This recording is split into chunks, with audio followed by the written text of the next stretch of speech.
नमस्कार। आज हम एक बहुत ही प्रभावशाली किताब पर बात करने वाले हैं, स्काउटिंग फॉर बॉयज।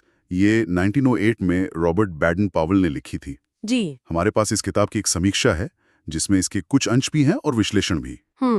तो आज हम इसी समीक्षा के आधार पर समझने की कोशिश करेंगे कि इस किताब के मुख्य विचार क्या थे, इसका असर कैसा रहा और क्या ये आज भी प्रासंगिक है। बिल्कुल। और ये सिर्फ एक किताब नहीं थी, है ना? इसने तो एक पूरे विश्वव्यापी आंदोलन को जन्म दिया। सही कहा। ये किताब खास तौर पर किशोरों और युवकों के लिए थी। उन्हें एक अच्छा नागरिक बनाना, प्रकृति से जोड़ना और आत्मनिर्भर बनाना, यही इसका मकसद था। समीक्षा में ये भी बताया गया है कि इसमें क्या क्या सिखाया जाता था, वो क्या चीजें थी। हाँ, ये दिलचस्प है।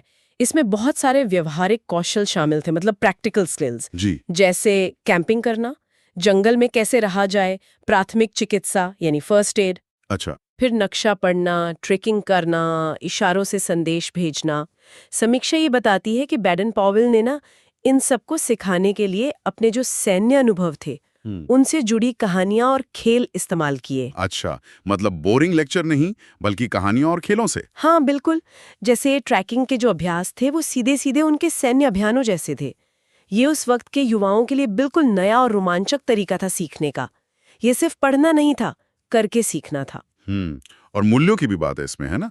समीक्षा में सामाजिक सेवा, नागरिक कर्तव्य, अनुशासन, नेतृत्व, इन सब का जिक्र है। सही कहा, वफादारी और ईमानदारी भी।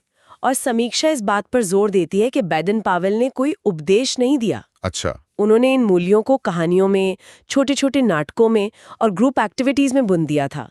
जैसे दूसरों की सेवा का जो विचार है वो सिर्फ एक पाठ नहीं था, उसे रोज की आदतों में शामिल करने पर जोर था। ये तरीका तो उस समय की पढ़ाई लिखाई से काफी अलग रहा होगा। हाँ बिल्कुल।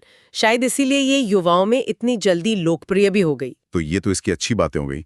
समीक्षा में जरूर कुछ आलोचनात्मक बातें भी होंगी आज के समय से देखें तो। हाँ जाहिर है। समीक्षा ये याद दिलाती है कि ये किताब लिखी कब गई थी, 20वीं सदी की शुरुआत में, जब ब्रिटिश साम्राज्य अपने चरम पर था। तो जाहिर है इसकी भाषा और कुछ विचार आज के हिसाब से पुराने लगते हैं। खासतौर पर उस समय का जो ब्रिटिश नजरिया था, उपनिवेशवाद को लेकर, नस्ल को लेकर, लिंग भेद को लेकर। हाँ, वो झलकता होगा। हाँ, वो कुछ टिप्पणियों या सोच में दिखता है जो आज के दुनिया के जो मूल्य हैं उनसे बिल्कुल मेल नहीं खाते। समीक्षा में कुछ उदाहरण भी हैं कि कैसे शायद स्थानीय संस्कृतियों को थोड़ा कम करके आंका गया। और ये भी कि शुरुआत में ये सिर्फ लड़कों पर ही केंद्रित थी। हाँ बिल्कुल। लड़कियों के लिए तो बाद में गाइड्स आंदोलन अलग से शुरू हुआ। तो ये जरूरी बातें हैं ध्यान में रखने के लिए।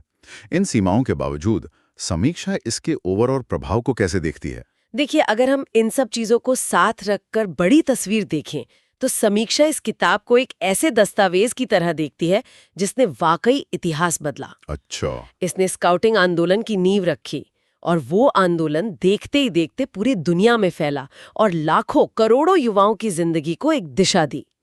समीक्षा मानती है कि हाँ, इसकी कुछ बातें समय के साथ पुरानी पड़ गईं, अप्रासंगिक हो गईं, लेकिन जो इसके मूल सिद्धांत थे, जैसे प्रैक्टिकल स्किल्स सीखना, आत्मनिर्भर बनना, टीम में काम करना, प्रकृति से प्यार, लीडरशिप डेवलप करना, समाज की सेवा करना, वो आज भी उतने ही महत्वपूर्ण हैं।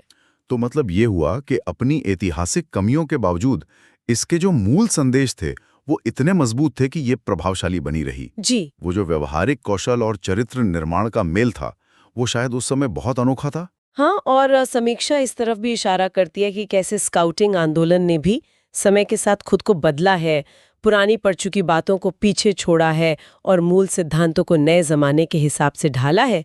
शायद इसीलिए ये आज भी प्रासंगिक है। तो हमने स्काउटिंग फॉर बॉयज पर आधारित इस समीक्षा के जरिए देखा कि कैसे एक किताब एक वैश्विक आंदोलन की प्रेरणा बनी। इसने व्यावहारिक ज्ञान और नैतिक मूल्यों को जोड़ा और अपनी ऐतिहासिक पृष्ठभूमि की चुनौतियों के बाद भी दुनिया पर एक गहरी छाप छोड़ी। बिल्कुल। और अंत में एक सवाल मन में आता है, जैसा कि समीक्षा भी इशारा करती है, एक सदी से भी पुरानी इस किताब के वो कौन सी बुनियादी सिद्धांत हैं जो आज भी युवाओं को प्रेरित कर सकते हैं, और हमारा आज का समाज इन शाश्वत मूल्यों को भविष्य के लिए कैसे अपना सकता है, कैसे उन्हें अपने हिसाब से ढाल सकता है। ये सोचने वाली बात है।